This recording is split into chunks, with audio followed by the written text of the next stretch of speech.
They say the moon makes beasts of men, that under her silver eye, even the gentlest soul may hear a whisper low, cold, persistent, a calling from the marrow, older than God, sharper than sin. No one believed that in the village of Eichenwald, nestled between the gnarled limbs of the Schwarzwald forest, where the fog lingers like breath from a dying mouth, and time runs like syrup in the bones. No one, that is, until Matthias Granuwald sat down at his dinner table, smiled at his children, and began to eat them. But I am telling this all wrong. Stories like this must start with love, because only love, when torn from its roots and left to rot, makes a man hollow enough to be filled with shadows. Matthias was a clockmaker. His hands, always stained with brass and oil, moved with delicate certainty, as though he were born not of blood but of gears and time itself. He lived with his wife, Clara, and their 2 children, Els, 9, and Wilhelm, 6, in a modest home on the edge of the forest. They were not wealthy, but they were warm, and laughter grew in their home like ivy on stone. He would read stories to them by candlelight, tales of enchanted wolves, tragic kings, and dancing girls with red shoes.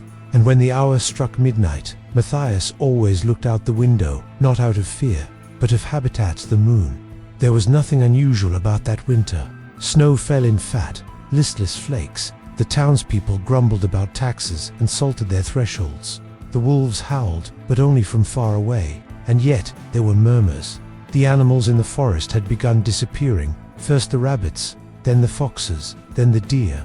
No blood, no prints, only silence. Some said it was poachers, others said the cold, but old Frau Eisenhot, who lived alone and remembered too much, whispered that the land was stirring, that something once buried was blinking awake beneath the frost. The first true omen came on December 21st, the longest night of the year.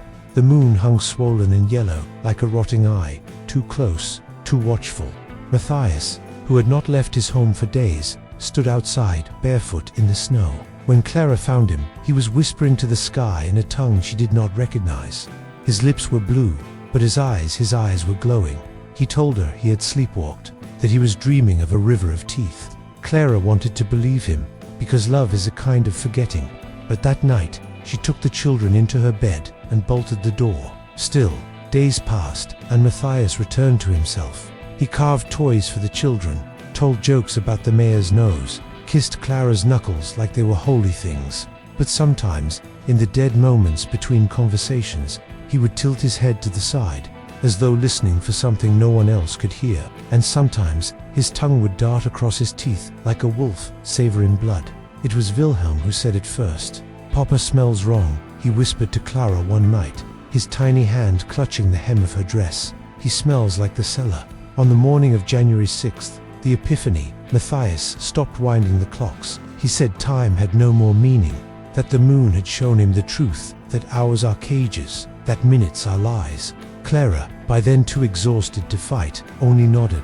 She told herself it was stress, grief, the cold tightening around their lives, but she noticed the children no longer touched their father, and the birds outside had stopped singing. The night before the full moon, Matthias asked Clara to dine together as a family. He roasted lamb, their favorite, poured red wine into pewter cups, dressed in his Sunday coat.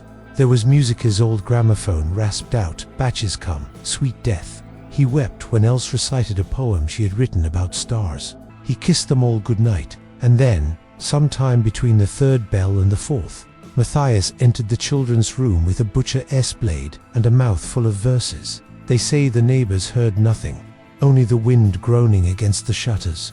But the next morning, when Clara was found in the garden, hands bloodied and eyes burned blind by lie, she could only scream one word over and over: "The moon, the moon, the moon." Inside the house, the authorities found something that defied sanity. The bodies of the children, what remained of them, were arranged in a perfect spiral. Teeth had been removed, set in a bowl, and Matthias sat at the center, humming a lullaby with red on his beard. When asked why, he simply said, "She told me to. She needs us whole again." When the magistrate asked who she was, Matthias only pointed to the sky. The moon was full and smiling. They did not hang him. No, the people of Eichenwald, good, God-fearing folk, want more than justice. They wanted understanding. How could a man who once knelt beside his son to teach him how to catch snowflakes on his tongue suddenly tear him apart and serve his bones like bread? How could the eyes that once wept over his daughter's scraped knees watch her bleed out on the floor, expressionless, so they caged him? In the cellar beneath the old church, the one with the stone saints, whose faces had melted with time, they chained Matthias to a beam and sealed the door with iron bolts, crucifixes, and 7 verses from Leviticus. A priest came daily, a doctor too, and sometimes the mayor, though he never spoke. He just stared at Matthias through the slot in the door and tried to make sense of the impossible. For the first week, Matthias was silent. He sat in the dark, humming and tapping rhythms on the floor, sometimes laughing softly to himself. He refused food, but on the 7th day, during the waning crescent moon, he spoke. "She's hungry," he whispered. The priest, a young man named Father Albrecht, asked, "Who?" Matthias smiled. "She lives in the light that doesn't cast a shadow. She lives in the space between dreams. She came to me first in the gears of my clockstick. Tick, tick until time fell away, and all I could hear was her chewing." "You mean the devil?" the priest asked, voice trembling. "No," Matthias said. "Something older. They brought in scholars, a man from Heidelberg who studied pagan rites, a French psychologist who wore gloves and claimed evil was just madness in need of a name, an old rabbi who left after only 1 hour, whispering, 'This is no man.' But none of them could explain it. The lunar cycles aligned too perfectly. Each episode, each moment of madness had occurred under full moons or lunar eclipses. The pattern was undeniable. And then there were the drawings. Matthias had begun to scrawl on the cellar walls, using his own blood and crushed rat bones. Circles within circles, spirals of teeth, moons with mouths. One image returned again and again. A woman without a face, reaching down from the sky, her fingers made of smoke and hunger. Clara, meanwhile, lay in the town infirmary, mute and pale. Her eyes, what remained of them, stared endlessly out the window at the moon, her lips moving silently, as if repeating a prayer only the dead could hear. The village divided. Half called for Matthias to be burned. The other half whispered that he was cursed, that perhaps the forest had given something and now wanted payment. Old Frau Eisenhot told stories of the Mondbraut, the Moonbrider, spirit of famine, who had once visited their ancestors in the Black Plague years, seducing men into feeding her what they loved most. "She doesn't eat bread," the crone said. "She eats lineage." On the night of the next full moon, things shifted. It began with the livestock. Every goat, every sheep, every dog, they all broke from their pens and ran into the forest, howling, screaming. The trees groaned like ships at sea. The wind turned warm, like breath, and Matthias began to speak in tongues. Father Albrecht, against all advice, entered the cellar. He found Matthias levitating, only a foot above the ground, but unmistakably floating, eyes rolled back, mouth chanting something that sounded like a lullaby, if lullabies could summon ruin. Albrecht dropped his crucifix, but before he fled, Matthias's head snapped toward him, and he said, in perfect Latin, "She will eat what you won't give." The next morning, 3 children in the village were found standing barefoot in the snow, smiling, their mouths full of their own hair. Their parents were never seen again. In the dirt by the well, someone had written a single phrase in Old Gothic script, "Blood remembers what time forgets." Now the mayor had no choice. They summoned the executioner. It would be a moonless night. They set a time without her gaze. They would drag Matthias to the town square, tie him to the old pyre, and let him burn. Fire, they believed, was older than even the moon. Fire did not forgive. The villagers gathered. Torches were lit. Fathers held their sons close. Mothers looked away. They brought him up from the cellar, and for the first time, Matthias wept, but not for himself. "She's still hungry," he whispered. "You think this ends with me?" The fire rose. Matthias screamed, not in pain, but in ecstasy, as if becoming flame was a release, a return. And just as his body crumpled into ash, a strange thing happened. The moon appeared, though it was not due to rise for hours. She burst through the clouds, full and white, and every torch in the square snuffed out. A wind swept through, carrying with it a sound like chewing, and Clara, in her infirmary bed, began to laugh. They scattered his ashes in the churchyard, but the wind took most of them. Some swore the soot never settled, that it rose like mist and clung to the eaves of their homes, blackening their dreams. The night after Matthias burned, 7 infants were born in Eichenwald. all on the same hour, all under a moon that should not have been full. By morning, 6 had died. The 7th, yes, Clara, they had not known she was with child. Or perhaps they had, and were too afraid to say it aloud. The timeline made no sense. She had not bled in months, but her stomach had been flat just a week prior, and yet now, she gave birth to a boy with eyes as grey as ash and fingers long and spidery. She named him Matthias. The villagers tried to act as if life continued. They milked their cows, baked their bread, sent their children to the chapel, but everything felt wrong. Time bent around itself. The church bell rang at odd hours, and clocks refused to stay wound. Wolves, long vanished from the region, returned in droves and stared silently at windows. One woman slit her husband's throat because he smiled in his sleep. She swore she saw teeth that weren't his. And Clarice did not speak, not to anyone.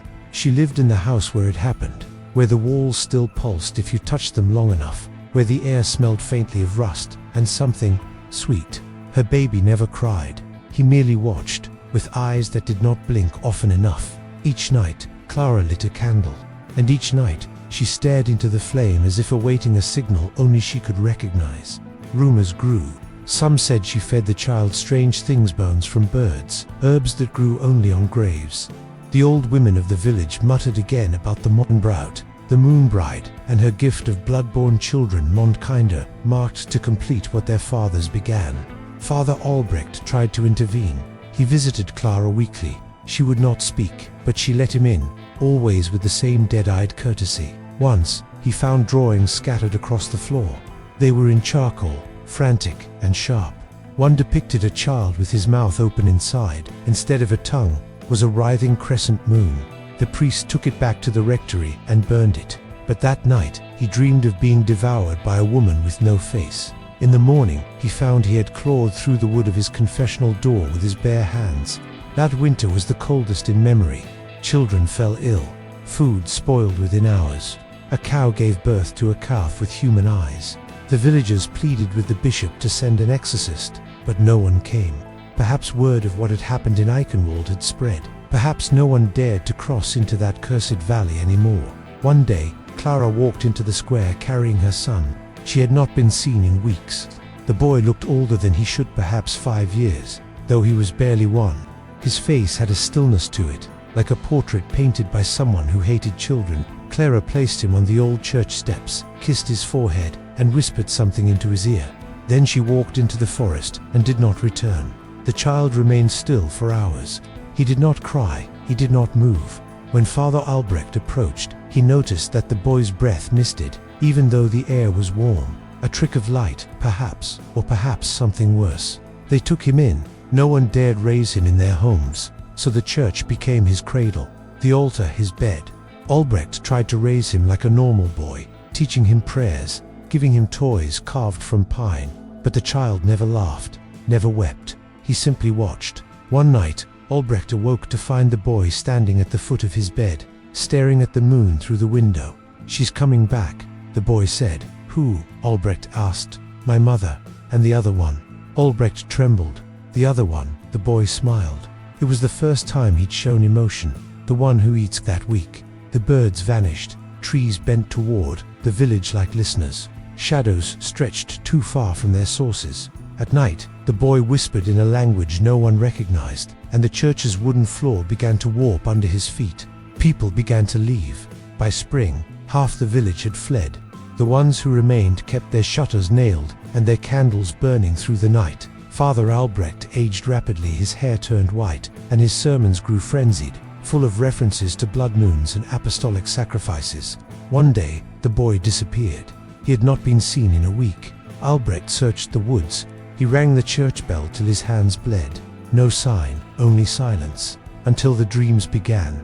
Everyone in Eichenwald dreamed of the same thing: a banquet beneath the earth, a table set with teeth and bone, a great white moon hanging from a noose. At the head of the table sat the boy older, now dressed in robes made from skin, holding a fork in one hand and a clock's heart in the other. He always looked up and said the same thing: "Eat what you love, or she eat you instead." By the time the soldiers arrived, summoned by frantic neighbors and a priest half drunk with fear, the farmhouse had fallen utterly silent. The lanterns inside still glowed, but no one answered the door. The sergeant, a scar-faced veteran of too many failed wars, kicked it open with the heel of his boot. The smell hit them first, coppery, rich, and wrong, like iron left to rot in milk. The hearth had gone cold. The soup on the table had congealed into a greasy jelly, and in the center of the room, beneath the great white gaze of the full moon that poured through the window like a benediction from some lunatic god, knelt Edvard. He looked up at them, his eyes wide, not with guilt, not with madness, but with relief. "You came," he whispered. "She said you would." When asked who, his cracked lips simply mouthed the word lunar. The moon, the goddess, the mistress, the wound in the sky. The horror was quickly catalogued. What remained of his wife was a wet, meaty stain by the cradle. His youngest daughter, 7 years old, had been partly devoured. The sons were missing limbs. The only one spared, if such a word could be used, was his eldest daughter, Sophia. Her corpse was untouched, but her face was turned toward the window as though she had died mid-scream, staring at the moon with eyes that refused to close. They arrested him, of course, but he did not fight. He begged to be taken, begged to be locked in stone. He warned them not to let the moonlight touch him again. "She calls me back," he said. "She is not done. She's never done." The trial was not a trial so much as a ritual. The town needed to bury the nightmare, and so they held it in the old church. Ironically, the very one that had once stood against the pagan rites of the old moon cults, and tried him by candlelight. Witnesses were called. The midwife, the priest, the neighbors, all painted a picture of a good man, a loving father, a generous soul who had once wept when a bird broke its wing on his window pane. All agreed. This act could not have come from Edvard, but the facts argued otherwise. No sign of forced entry, no tracks, no footprints, no sounds heard other than low guttural muttering hours before the screams began. And Edvard confessed freely, not with madness in his voice, but with something worse, peace. It had to be done, he said, again and again, to break the cycle, to bleed the tether, to feed her one last time. The scholars came, from Vienna, from Prague. They brought books older than the empire and theories colder than any science. Lycanthropy was discussed and dismissed. Dementia, night terrors, schizophrenia. But the records from a forgotten monastery near Lake Wenzel hinted at something older. In the 13th century, a monk named Benedictus had written of the Loire Valley. "Here the moon is heavy, and thoughts curdle like spoiled milk beneath her eye." The monk spoke of an ancient curse laid down by a cult that worshipped the moon not as a mother, but as a devourer, a pale serpent in the sky, eternally hungry. They had performed blood rites, burned their kin, eaten the hearts of infants beneath moonlight to gain visions. The Loire family, it turned out, could trace its bloodline directly to those very cultists. In the end, they sentenced him not to death, but to isolation. Executions might free his soul, and they feared what would happen if his spirit were loosed beneath the stars. So they buried him deep beneath St. Marguerite's asylum. No windows, no mirrors, no glass, no silver, only brick, earth, and darkness. He was to die forgotten, but he didn't die, not exactly. For 31 years he sat in that cell, growing thinner, quieter, his eyes turned ever upward, though no light reached him. He spoke rarely, ate less, and every full moon he would hum a lullaby none recognized. One night, a nurse on duty swore she heard a second voice, echoing in the cell, soft and female, like wind through dead leaves. No one believed her. But the next morning, Edvard had carved a perfect circle into the stone wall with his fingernails. Inside it, an eye. In 1894, during the renovations of the asylum, Edvard vanished. The cell was locked, the walls intact, the bed untouched. But he was gone. No sign of escape, no blood, no struggle. Just an empty circle where the eye had been, and dust patterns that suggested something had crawled out through the stone itself. He was never seen again. But in the decades that followed, strange things happened in the valley. A child tore out the tongue of her mother. A baker walked into his own oven.